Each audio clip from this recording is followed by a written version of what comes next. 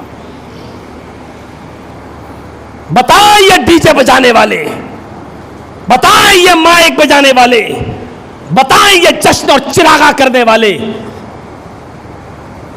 تم تو ظہر بھی چھوڑ دیتے ہو اور عصر بھی چھوڑ دیتے ہو اور مغرب بھی چھوڑ دیتے ہو ڈیجوں کی تھاپوں کی آوازوں پر اور کہتے ہو کہ ہم عاشق رسول ہیں۔ کون سی چیز ہے جس نے تمہیں محمد رسول اللہ کا جشن منانے پر مجبور کیا ہے؟ کس نے بنایا؟ دلیل مجھے دو۔ نبی اکرم صلی اللہ علیہ وسلم کو 40 سال کے بعد نبوت ملی، 63 سال تک زندہ رہے۔ اس 23 سال کے اندر کیا محمد رسول اللہ صلی اللہ علیہ وسلم نے اپنا جشن خود منایا ہے؟ کوئی ایک دلیل؟ نبی اس دنیا سے چلے گئے، ابو بکر صدیق کا زمانہ آیا ہے، 2 سال خلیفہ رہے۔ کون ابو بکر؟ وہ ابو بکر جن کے بارے میں اللہ کے نبی نے کہا تھا کہ اللہ نے مجھے اپنا خلیل نہ بنایا ہوتا لَاتَّخَذْتُ أَبَا بَكْرٍ خلیلا، تو میں ابو بکر کو اپنا خلیل بناتا، لیکن خلیل ایک ہی ہوتا ہے اور اللہ نے مجھے اپنا خلیل بنا لیا۔ وہ ابو بکر جن کے بارے میں نبی نے کہا میں اٹھا ابو بکر میرے ساتھ تھے، میں چلا ابو بکر میرے ساتھ تھے، میں نے ہجرت کی ابو بکر میرے ساتھ تھے، میں قبر سے اٹھوں گا ابو بکر میرے ساتھ ہوں گے، میں حوض کوثر پر بیٹھ کر پانی پلاؤں گا ابو بکر میرے ساتھ ہوں گے، میں جنت میں داخل ہوں گا تو ابو بکر میرے ساتھ ہوں گے۔ وہ ابو بکر جنہوں نے اپنی بیٹی عائشہ دی جناب محمد رسول اللہ کو، سسر 2 سال خلیفہ رہے، کیا اپنے اس 2 سال کی خلافت میں کیا کبھی انہوں نے محمد رسول اللہ کا جشن منایا ہے؟ کبھی اپنے گھر میں موم بتی جلائی ہے؟ کبھی چراغ جلایا ہے؟ کبھی جشن منایا ہے؟ کبھی نبی اکرم کی تاریخ میلاد منائی ہے؟ کہتے ہو ابلیس نہیں بناتا ہے اور ساری دنیا منا رہی ہے۔ میں پوچھتا ہوں کہ ابو بکر نہیں منایا، کیا ہے وہ تمہاری نظر میں؟ کیا کہو گے انہیں؟ ہمت ہے ابلیس کہنے کی؟ کھل کر نہیں کہہ رہے ہو تو کیا ہوا، لیکن اس جملے میں کہہ تو دیا ہے تم نے ابلیس کے علاوہ ساری دنیا جشن منا رہی ہے۔ تم سمجھتے ہو کہ صرف یہ وہابی یہ اہل حدیث جشن نہیں مناتے، یہ ابلیس ہیں؟ ابو بکر نے جشن نہیں منایا، کیا کہو گے ان کو؟ ابو بکر کے بعد حضرت عمر فاروق کا زمانہ آیا، جانتے ہو کتنے سال خلافت کی حضرت عمر فاروق نے؟ 10 سال۔ 10 سال میں 10 مرتبہ ربیع الاول تاریخ آئی، ربیع الاول کی کتنی بار؟ 10 بار۔ کون عمر؟ وہ عمر جن کے بارے میں اللہ کے نبی نے کہا تھا لو کان بعدی نبی لکان عمر، اگر میرے بعد کوئی نبی ہوتا تو عمر نبی ہوتے۔ وہ عمر جن کے بارے میں اللہ کے نبی نے کہا تھا کہ عمر تم جنتی ہو. 10 سال تک خلیفہ رہے. 10 بار 12 تاریخ آئی ربیع الاول کی. کیا حضرت عمر فاروق نے جشن منایا؟ ایک دلیل دے دو کہ حضرت عمر نے اپنے گھر میں چراغ جلایا ہو, جھنڈیاں لگائی ہوں, روشنی کی ہو اور نبی اکرم کا برتھ ڈے بنایا ہو. ایک دلیل دے دو. جبکہ حضرت عمر فاروق نے بھی اپنی بیٹی حفصہ جناب محمد رسول اللہ کو دی تھی. اس کے بعد عثمان غنی کا زمانہ آیا. عثمان غنی رضی اللہ تعالیٰ عنہ نے 12 سال خلافت کی. حضرت ابو بکر نے 2 سال, عمر فاروق نے 10 سال, عثمان غنی نے کتنے؟ 12 سال. کون عثمان؟ وہ عثمان جن کو نبی نے اپنی ایک بیٹی دی, رقیہ. رقیہ کا انتقال ہوا تو اللہ کے نبی نے کہا عثمان گھبراؤ نہیں, میرے پاس ایک اور بیٹی ہے. آپ نے دوسری بیٹی بھی دی, ام کلثوم. اور کہا جانے لگا ذوالنورین, 2 نور والے. ام کلثوم کا بھی انتقال ہوا. عثمان رونے لگے. نبی اکرم بھی فرط محبت اور غم میں رو رہے تھے, لیکن کہہ رہے تھے عثمان اتنا کلیجہ تم نے ٹھنڈا کیا ہے میرا, اتنا کلیجہ ٹھنڈا کیا ہے میرا کہ میری پہلی بیٹی رقیہ انتقال کر گئی, دوسری بیٹی ام کلثوم بھی انتقال کر گئی. اے عثمان, میرے پاس اب تیسری بیٹی نہیں ہے. کعبے کے رب کی قسم جس کے قبضے میں میری جان ہے, اگر محمد کے پاس 40 بیٹیاں بھی ہوتی اور ایک ایک کر کے ختم ہوتی جاتی تو محمد ایک ایک کر کے 40 بیٹیاں تیرے نکاح میں دے دیتا. اتنا نبی محبت کرتے تھے عثمان سے, اور عثمان نے اتنا دل جیتا تھا نبی کا کہ اللہ کے رسول کہہ رہے تھے کہ 40 بیٹیاں ہوتی تو 40 بھی میں تمہیں دے دیتا. عثمان غنی نے 12 مرتبہ ربیع الاول کا مہینہ ان کے سامنے آیا اور 12 مرتبہ 12 تاریخ آئی. کیا کبھی جشن منایا؟ کبھی اپنے گھر میں جھنڈیاں لگائیں؟ کبھی چراغا کیا؟ کبھی روشنی کی؟ جواب ہے ہی نہیں تمہارے پاس, نہیں دے سکتے ہو قیامت کی صبح تک. اس کے بعد حضرت علی کا زمانہ آیا. 5.25 سال خلیفہ رہے, اس کے بعد شہید کر دیے گئے. 5.25 سال میں 5 بار نہ صحیح تو 4 بار تو کم سے کم ربیع الاول کی 12 تاریخ آئی. حضرت علی کو بھی نبی اکرم نے بیٹی دی تھی فاطمہ. حضرت علی کو علم کا دروازہ کہا تھا, حضرت علی کو شیر خدا کا لقب ملا تھا. ذرا غور کرو, کیا حضرت علی رضی اللہ تعالیٰ عنہ نے کبھی چراغا کیا؟ کبھی جشن منایا؟ نہیں.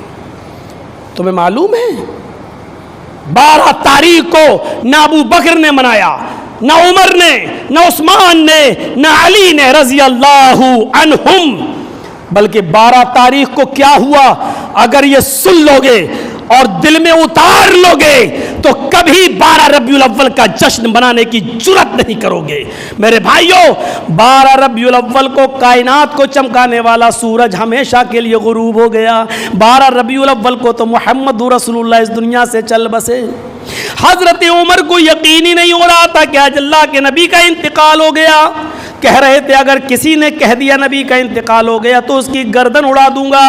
ابو بکر نے سنبھالا اور فرمایا اے عمر, اللہ تعالیٰ میرے نبی پر 2 موتیں نہیں دے گا, جو موت آنی تھی وہ آ چکی ہے. کیا تم نے قرآن نہیں پڑھا؟ انک میت و انہم میتون, اے نبی آپ کو بھی موت آئے گی اور دنیا والوں کو بھی موت آئے گی. حضرت عمر فرماتے ہیں جب عمر ہمیں سمجھا رہے تھے اور قرآن کی آیت پڑھ رہے تھے تو مجھے ایسا لگ رہا تھا جیسے قرآن کی آیتیں آج ہی نازل ہو رہی ہیں, اس سے پہلے کبھی آیتیں نازل نہیں ہوئی, ایسا لگ رہا تھا. اور تھوڑی دیر کے بعد کہتے ہیں ابو بکر تم صحیح کہہ رہے ہو. یہ تھا 12 ربیع الاول کو کہ عمر کو اپنا ہوش نہیں ہے, کیونکہ آج دنیا کو چمکانے والا سورج ہمیشہ کے لیے غروب ہو گیا ہے.